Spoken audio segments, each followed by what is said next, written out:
Space centre से Chandrayaan 3 mission को launch कर दिया है और इस बार इंटरेस्टिंगली उनका मेन गोल ही सॉफ्ट लैंडिंग कराना होने वाला है। जो चंद्रयान 2 के वक्त उन्होंने कोशिश किया बट अनफॉर्चुनेटली वो फेल हो गए। सिंपली स्पीकिंग इस करंट मिशन पर वो ऐसे कंट्रोल तरीके से चांद पर लैंड करने की कोशिश करेंगे जिससे उनके लैंडर को कोई भी डैमेज ना हो। और अगर इसरो इस मिशन को सक्सेसफुली एग्जीक्यूट कर पाता है और चंद्रयान 3 के लैंडर के जरिए साउथ पोल की जांच जल्द से जल्द शुरू हो जाती है तो भारत वो पहला देश बन सकता है जो उस डेटा से पृथ्वी के जन्म की रियल स्टोरी प्रैक्टिकली प्रूव करके दिखा पाएगा। सो अब सवाल ये आता है कि ये सब चंद्रयान 3 कैसे करेगा, उसके पास ऐसे कौन कौन से सेंसर्स लगे हुए हैं और ये सेंसर्स मिशन के कोर ऑब्जेक्टिव के अलावा और क्या क्या कर सकते हैं। इन्हीं सभी सवालों के जवाब हम आज के इस वीडियो में देने वाले हैं। फिलहाल के लिए बस इतना समझ लो कि चंद्रयान 3 का ये मिशन सिर्फ इंटरेस्टिंग ही नहीं बल्कि इक्वली चैलेंजिंग भी होने वाला है, क्योंकि सबसे पहले तो मून पर सॉफ्ट लैंडिंग कराना ना स्पेस पे सॉफ्ट लैंडिंग कराने से भी ज्यादा मुश्किल है। एंड यस, वही मार्स जिसपे मून के कंपैरिजन में 33 टाइम ज्यादा क्रिएटर्स है। Now wait, let me explain. पूरी दुनिया में 77 गवर्नमेंट स्पेस एजेंसियाज है, उनमें से सिर्फ 11 कंट्रीज ने सक्सेसफुली मून मिशन किया है, बट सिर्फ 3 ही ऐसी कंट्रीज हैं, अमेरिका, रशिया और चाइना, जो अब तक लूनर सरफेस पे सॉफ्ट लैंडिंग कर पाए हैं। जबकि मार्स तो बहुत ज्यादा दूर है। उन पर जिन 5 कंट्री ने स्पेस मिशन किया है उनमें से सिर्फ 2 कंट्री ही सक्सेसफुली लैंड कर पाए हैं, यानी कि मार्स पर लैंडिंग का सक्सेस रेट हुआ 40% और वहीं लूनर सरफेस पर 27%। अब ऐसे में इसलिए क्योंकि देखो यहाँ पे एवरेज एक स्पेस क्राफ्ट को मार्स तक पहुँचने के लिए 7 मंथ लगते हैं, वहीं पर मून पर पहुँचने के लिए महज 3 दिन लगते हैं। तो अगर गलती से भी ऊपर जाते वक्त स्पेस क्राफ्ट का पाथ किसी भी रीजन से डिफ्लेक्ट होता है तो इतना कम समय में उसे कंट्रोल करना और उसके पाथ को करेक्ट करना ना बहुत डिफिकल्ट हो जाता है। टाइम कम है, डिस्टेंस कम है, डिफिकल्टीज ज्यादा हो जाती हैं और इससे भी ज्यादा दिक्कत तब आती है जब स्पेस क्राफ्ट को कैलकुलेटेड टाइम फ्रेम में लैंड नहीं कराया जाता। बेसिकली स्पेस क्राफ्ट के स्पीड के बेसिक पे स्पेस क्राफ्ट के लैंडिंग का टाइम एस्टिमेट किया जाता है। मतलब सपोज अगर स्पेस क्राफ्ट की स्पीड 20,000 किलोमीटर पर आवर है तो उसे मून पर लैंड करने के लिए लगभग 15 से 20 मिनट का टाइम मिलता है।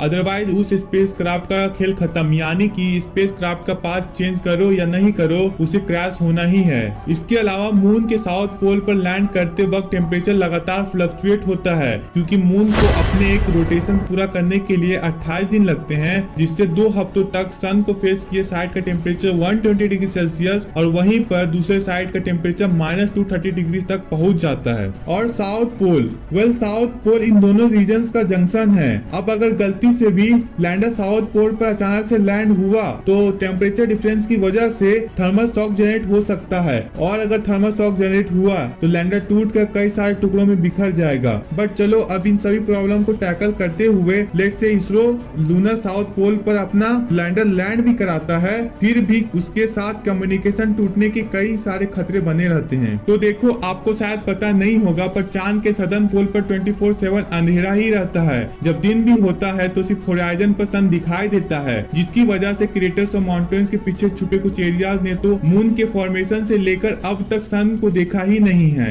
अब ऐसे में लैंडर के सोलर पैनल कैसे काम करेंगे? बस इन्हीं सब रीजंस यानी लैंडिंग साइट डिटेक्ट करने के लिए इनफ समय ना मिलना, डस्ट से सेंसर्स खराब होना, लूनर साउथ पोल के हार्श टेम्परेचर की मार और कम्युनिकेशन इशू, इनकी वजह से कई बार लूनर सॉफ्ट लैंडिंग फेल हो जाते हैं। अब चंद्रयान 3 में इन प्रॉब्लम को हैंडल करने के लिए इसरो ने एक ऐसी यूनिक स्ट्रेटेजी का इस्तेमाल किया है कि अब की बार सॉफ्ट लैंडिंग में प्रॉब्लम आने के चांसेस ना के बराबर है। उन्होंने सॉफ्ट लैंडिंग की डिफिकल्टी को सॉल्व करने के लिए चंद्रयान 3 के लैंडिंग के लिए लकली एक ऐसा स्पॉट ढूंढ निकाला है जहां पर क्रिएटर्स और माउंटेन्स से भरा अनइवन सरफेस भी नहीं है और ना ही ड्रास्टिकली अनइवन टेम्परेचर। ऑल्सो जब 14 जुलाई को चंद्रयान 3 लॉन्च हुआ तब वो सबसे पहले 5 बार अर्थ के चक्कर काटते हुए अपना ऑर्बिट ट्रेस करेगा, तो दैट वो एक ऑप्टिमल स्पीड तक पहुंच जाएगा। इससे होगा ये कि वो मून की तरफ किसी स्लिंग शॉट की तरह उड़ जाएगा, जिससे चंद्रयान 3 के इनिशियल फेज में ज्यादा फ्यूल यूज नहीं होगा और यही फ्यूल लैंडिंग के वक्त इस्तेमाल किया जाएगा। इसके बाद जब लैंडिंग का वक्त आएगा तब भी भी इसरो ने यूनिक प्लान सोचा हुआ है। इसरो ट्रेडिशनल तरीके से डायरेक्टली लूनर सरफेस पर लैंड नहीं करवाएगा, क्योंकि जैसा मैंने पहले ही कहा, इससे थ्रस्टर बहुत ज्यादा धूल उड़ा सकते हैं और उससे सेंसर्स खराब होने के चांसेस बढ़ जाते हैं। सो इंस्टेड चंद्रयान 3 अपने स्पीड को लैंडिंग से पहले ड्रास्टिकली घटाने और साथ ही लैंडिंग साइट को एक बार फिर से प्रॉपर्ली इंस्पेक्ट करने के लिए मून के अराउंड ऑर्बिटल रिड्यूसिंग चक्कर काटेगा, यानी all in one in 2 step orbital manoeuvres और परफेक्ट लैंडिंग स्पोर्ट से चंद्रयान 3 सॉफ्ट लैंडिंग फेलियर्स के पहले 3 रीजन को टैकल कर सकेगा। इसके बाद रही बात 4th रीजन की, विच इज कम्युनिकेशन इशू, तो उसके लिए चंद्रयान 3 चांद की सतह पर जांच अपने रोवर से करने वाला है, अपने लैंडर से नहीं, और इंस्टेड वो अपने लैंडर को धूप में खड़ा रखकर उससे रोवर और पृथ्वी के बीच सिग्नल रिले करवाने वाला है। इसे थोड़ा और आसानी से समझने के लिए आइए सबसे पहले चंद्रयान 3 के आर्किटेक्चर को समझते हैं। देखो, अगर हम चंद्रयान 3 और उसके प्रीवियस स्ट्रक्चर चंद्रयान 2 के आर्किटेक्चर को कंपेयर करें तो हम देख सकते हैं कि इन दोनों के डिजाइन में कोई भी मेजर डिफरेंस नहीं है। इसमें भी 2 मॉड्यूल्स हैं, प्रोपोर्शनल मॉड्यूल्स और लैंडर मॉड्यूल्स, जिनका एवरेज वेट एक टाटा हैरियर जितना है और कुल मिलाकर पूरे स्पेसक्राफ्ट का वेट कुछ 3900 किलोज है, यानी एक हाथी के वेट जितना।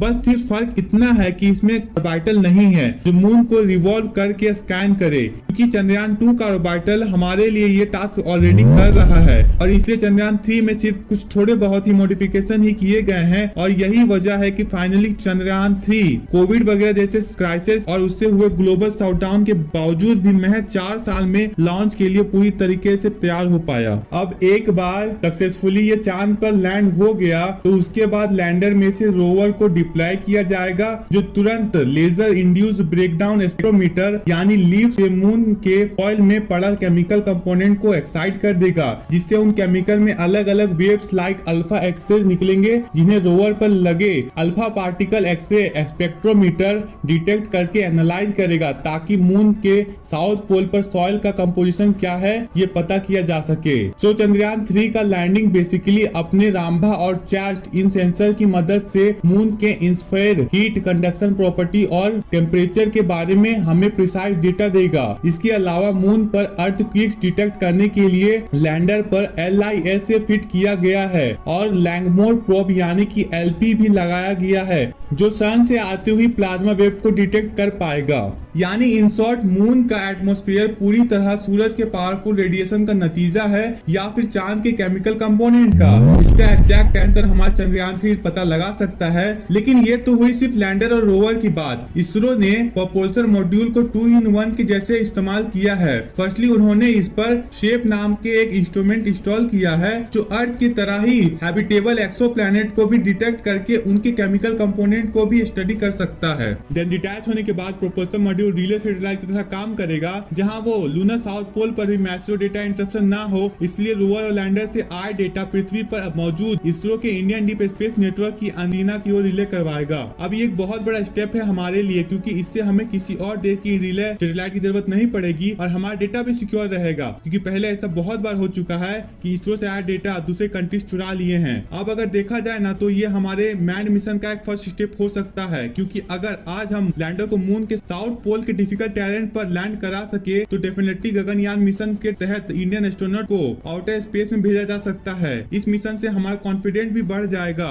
बट खैर गगनयान मिशन में अभी बहुत टाइम है। फिलहाल इतना समझ लो कि चंद्रयान 3 का मिशन अगर सक्सेसफुल होता है तो उससे भारत पहला वो देश बन सकता है जो पृथ्वी के क्रिएशन और रेवोल्यूशन से जुड़ी थ्योरी को प्रैक्टिकली प्रूव कर सकता है, क्योंकि साइंटिस्टों के अकॉर्डिंग मून के साउथ पोल पे स्पेक्ट्रोमीटर के जरिए देखा गया है कि वहाँ आइस के फॉर्म में वाटर्स के मॉलिक्यूल्स काफी ज्यादा है और वहाँ के क्रिएटर्स के अंधेरों कोनों में जमा हुआ पानी तो चांद और पृथ्वी जब पैदा हुए तब से ही वहाँ पे मौजूद है। साथ ही रिसेंटली ये भी देखा गया है कि मून पर कुछ मैग्नेटिक फील्ड एनोमली भी है, वहाँ पर भी अर्थ की तरह एक अनइवन मैग्नेटिक फील्ड है।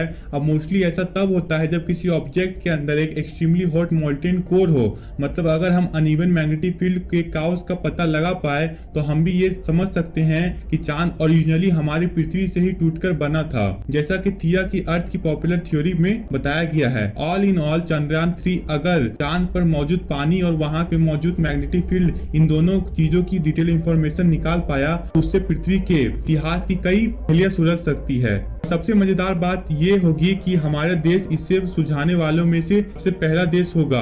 बस फ्रेंड्स प्रॉब्लम यहाँ पर यही है कि हम इसमें भी हमेशा की तरह लेट ना हो जाए, क्योंकि जैसा आप लोगों को ऑलरेडी पता है नासा 1958 में एस्टैब्लिश हुआ था और फिर भी सिर्फ 11 साल में उसने इंसानों को चांद तक पहुंचा चुका था, जबकि उसी समय में बना हमारा इसरो अपने टाइट बजट के चलते आज तक ये अचीव नहीं कर पाया है। अगर इसरो के पास भी अच्छा बजट होता तो आज हमारे एस्ट्रोनॉट भी चांद तक पहुंच चुके होते और शायद हमने भी कई सारे काबिल मिशन को अंजाम दिया होता। और अगर फ्रेंड्स इस वीडियो को देखकर आपको कुछ भी नया सीखने को मिला तो एक लाइक जरूर से ठोकना।